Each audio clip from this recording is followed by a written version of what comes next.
We are joined every Wednesday on Ottawa Today by Elliot Tepper, Carleton University political science professor. This week, Elliot is on the road, so he is joining us by phone, not in our studios. Good morning, Elliot. Good morning, Mark. How are you this morning?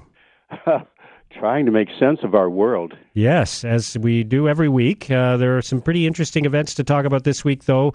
So the storyline that has emerged from Washington is very much, for certain people anyway, for a large number of people, along the lines of Donald Trump fired the guy who is in the process of investigating Donald Trump and his administration over possible ties to Russia, Russian interference in the election, fraudulent voting, and so on. Is it as simple as that? Is this comparable to what Richard Nixon did in 1973 when he fired a special prosecutor and some other people in the Justice Department who were looking into Watergate? Well, let's look at the other side of it, which is the Republican side, and then come to that. What's the story here? The story from the president's side and from the Republicans in Senate so far, most of them, is a very straightforward one, that there was a new guy on the job, and he's in terms of the Deputy Attorney General, and he was tasked to see whether the FBI director had overstepped his bounds or not. He took a look at it, and he said, yes, he did, and therefore he should be fired, and the president simply accepted the recommendation and fired him. And the Republicans are now saying there's no need for a special counsel because that would impede the ongoing investigations by the House and the Senate. That's on the Republican side, and, it's an internally consistent view.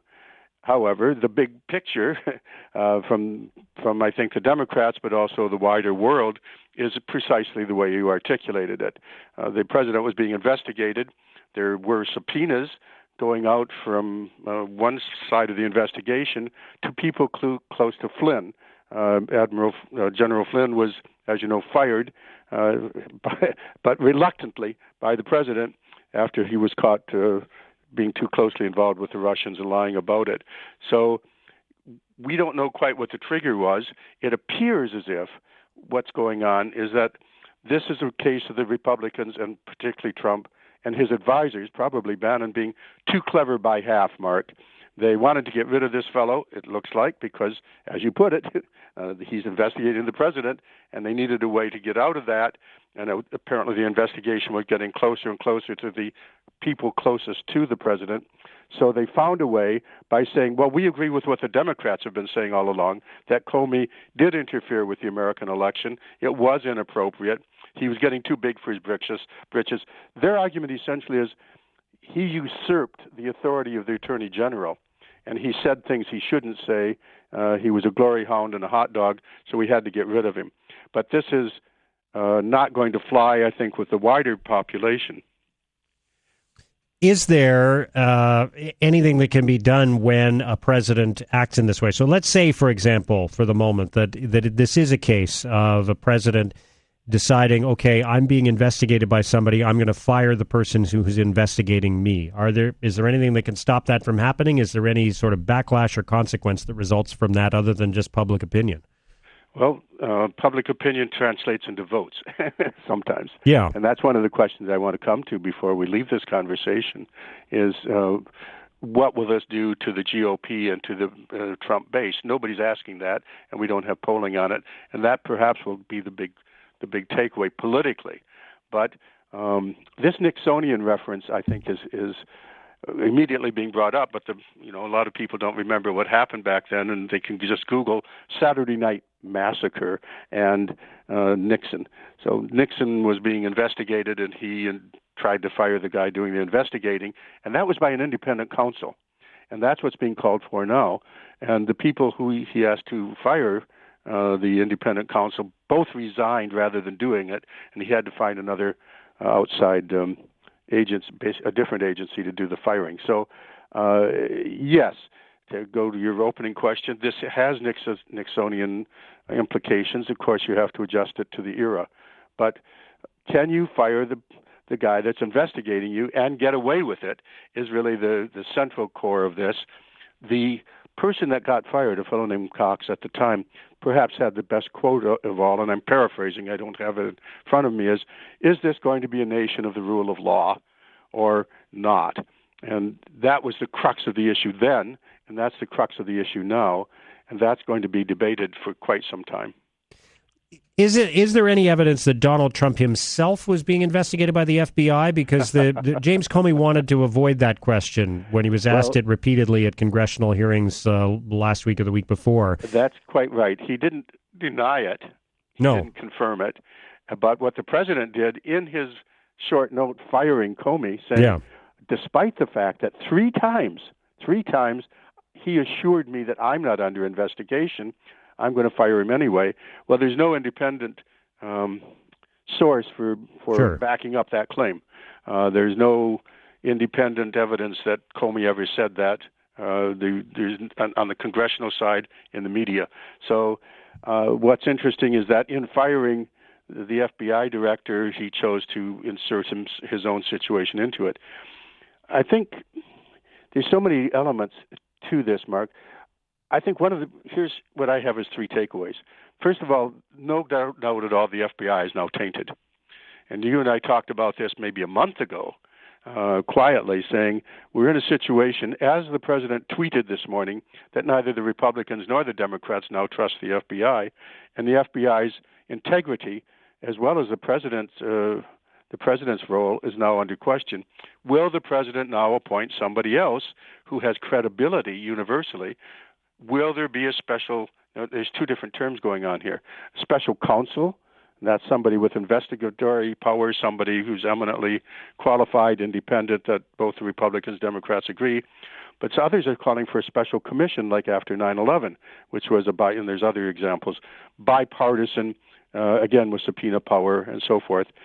Right now the GOP is rejecting either of those. But a central institution of the United States, the FBI, is tainted irrevocably, no question about it.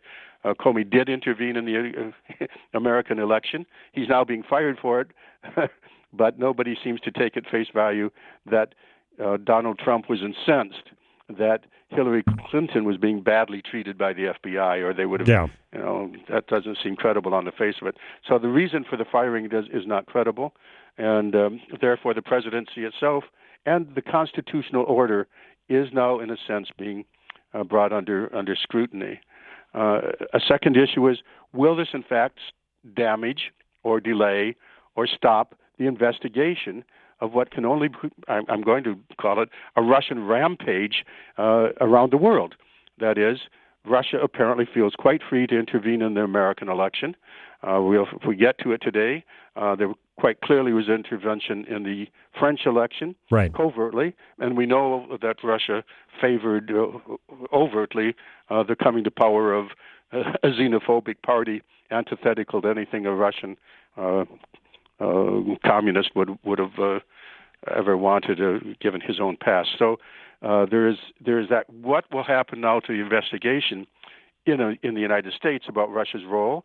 Will Rudolph Giuliani or Christie be appointed head of the FBI and shut down or put spokes in the wheel of a fair and impartial investigation, which the FBI is supposed to do?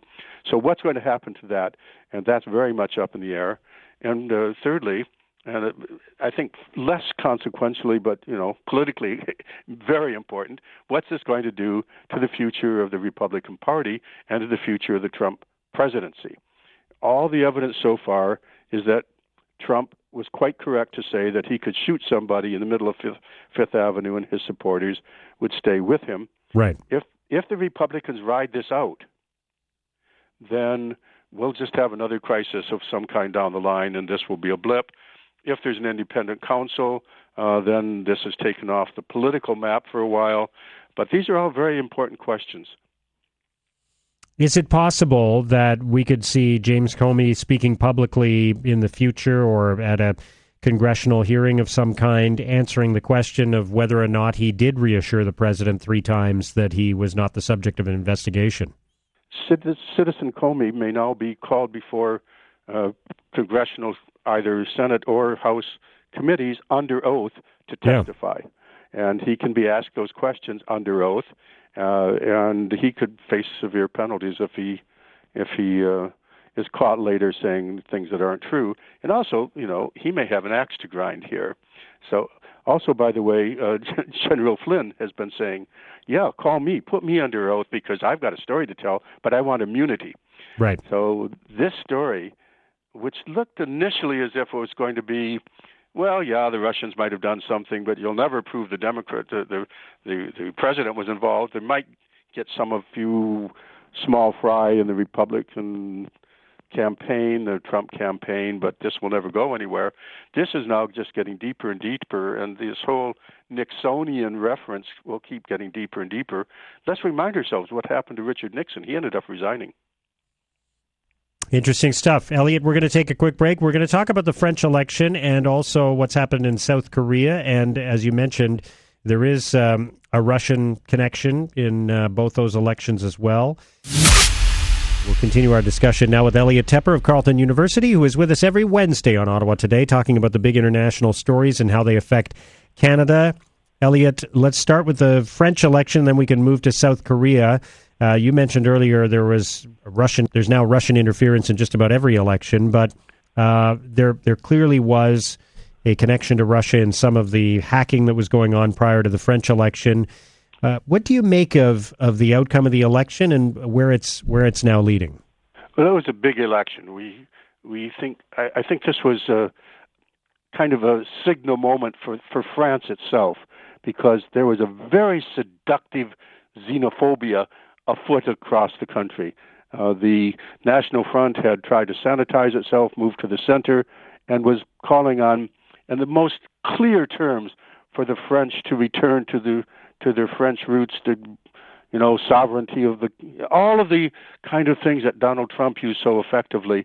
And in this case, of course, it had a European flavor to it, because we have to free ourselves from the EU. We have to stop immigration. We have to get rid of the Muslims, basically, she was saying. So all of this she was saying there's only one patriot in this race, and she did very well. Marine Le Pen we're referring to, of course. But the French resoundingly rejected that view, and I think that should be noted as one of the central results of that election.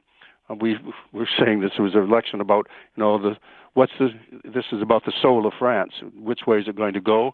And the French have said they're very clearly, we're not going to have that as our dominant theme in our politics. In fact, the margin of victory was greater than anticipated for the winning candidate, Emmanuel Macron. He ended up with above the 60-40. She got only like 36. She didn't crack the 40% mark.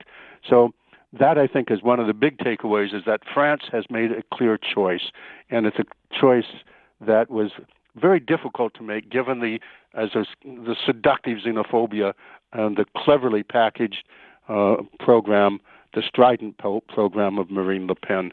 But I think also we do have to say something about the Russians here. The Russians, once again, and they're doing this not only in America and in France, and it's fairly clear that they intervened in France, but this battle isn't over for the future of the EU, because the French election was also about the future of the EU. Had Marine Le Pen got in, she was, let's get out, and we have an unabashed EU supporter in Emmanuel Macron, although he says it has to be changed. So the Russians are trying to weaken the EU. The EU, in turn, is a barrier to their own plans, and of course, there's sanctions on by the EU. There's elections coming in Germany and Italy more closely. So all across Europe, Russia will continue to use the kinds of tactics that is being investigated in America right now.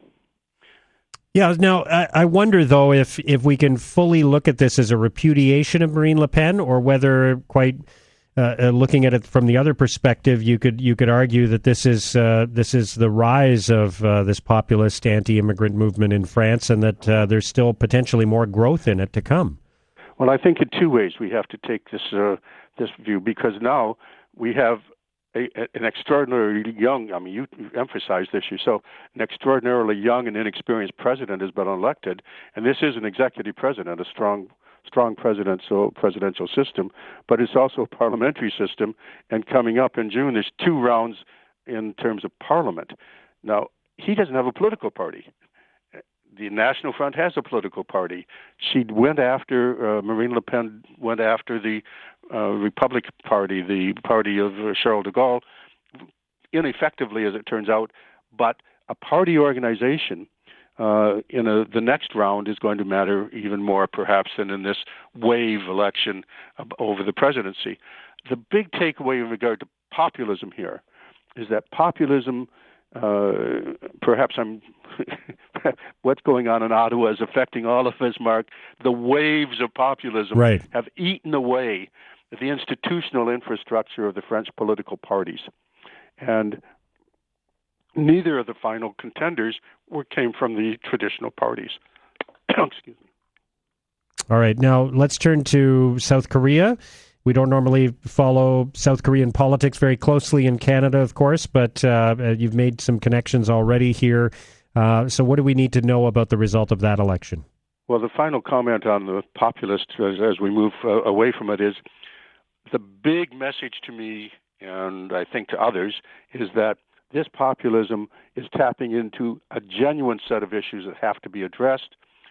This is the day of the dispossessed, as you and I have talked about. The parties of Europe, everyone across the G7, all of the democracies must deal with the sense that globalism isn't working. And if that is not addressed, we are by no means are done with that populism. Now in in South Korea, we've just had a very interesting election that people, I think, haven't focused on. And it's because of the timing of this election that it takes on extra significance. As we know, Donald Trump, in effect, has laid down a real red line. He has said, under my watch, North Korea is not going to become a nuclear breakout state with the capacity to hit the homeland. And he said, absolutely, this isn't going to happen under my watch. That's a red line. But he was ambiguous about what it means. And so he's putting pressure on North Korea. He's putting pressure on China to act by building up the military option. What we have now in the case of the election in South Korea of a new president is a political party and a leader that is in favor of opening up, in effect, a diplomatic way of dealing with this crisis. This is a party under President Moon, who was the chief of staff to the last president of his party, we call him President Roh, who had a sunshine policy. Let's be nice to the North. Let's try to be integrative with the North. Let's try to relieve their anxieties by working with them, by creating industries, by creating separate zones where South Korean enterprises could open up and employ North Koreans. So a whole series of policies were put in place before, which now may be coming back on the table by the newly elected President Moon, who has replaced the hardline policy of his predecessors.